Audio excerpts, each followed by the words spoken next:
so I'm going to try really hard not to get emotional right now, but I probably will. So before I kind of start yapping a lot, I'm just going to do like some housekeeping things. Restrooms are downstairs in the basement. There's 2 bathrooms down there if you need them. I will give water breaks throughout, but if you guys need water at any point, please grab it when you need it. Now I'm going to do a little speech before we get started. So again, thank you all so much for coming out tonight to support Cullen and his family. Woo! I'm going to cry. Through his fight against leukemia. It means so much to me.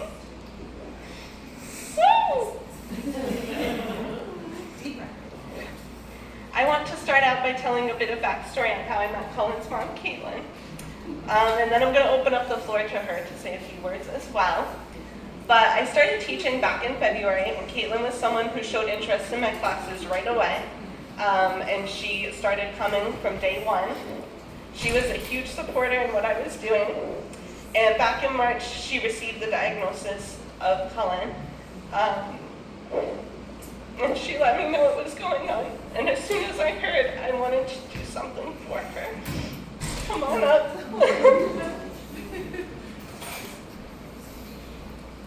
Do you want the mic or no? I think everyone. Okay. That's too much for me.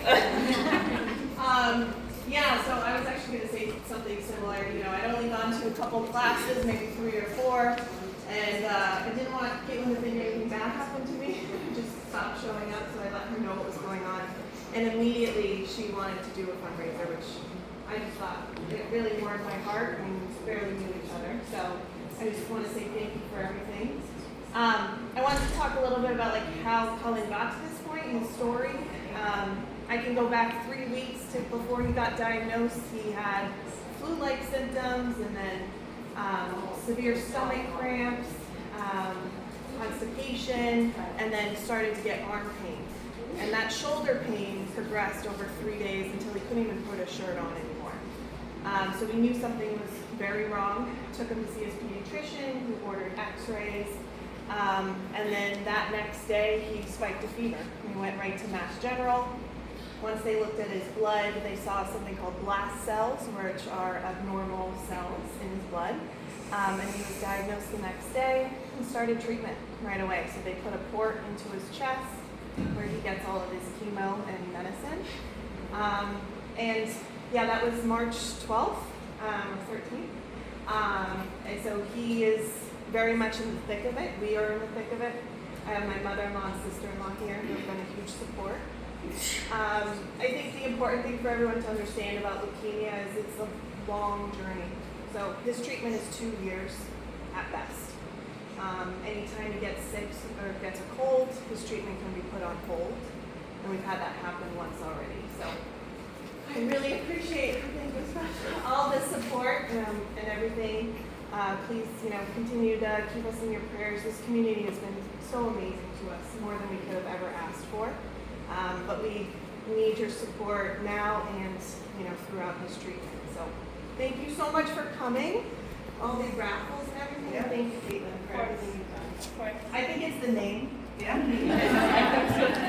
think it has something to do with that, but your whole family has been so generous with your time and everything. So thank you all for coming, and let's have some fun. Yay! Thank you.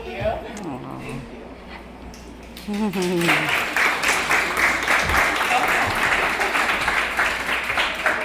Hi, Nikki. So there are a few very special people that I do want to give a shout out to. First of all, my mom. None of this. And my dad too. For those of you that don't know, that's my dad.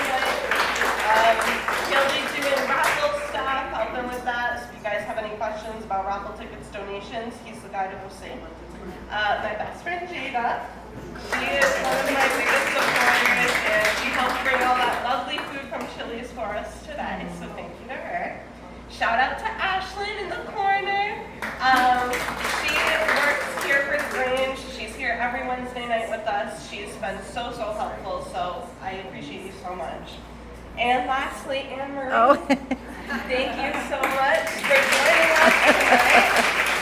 And we will be leading our sound therapy session after Zumba. So, without further ado, we're going to start dancing and we're going to stop crying. So we'll Zumba for the next 50 minutes or so, and then there'll be a bit of an intermission for raffles, food, to kind of just relax, decompress after Zumba, and get ready for sound therapy. Okay? Sound good? Very good.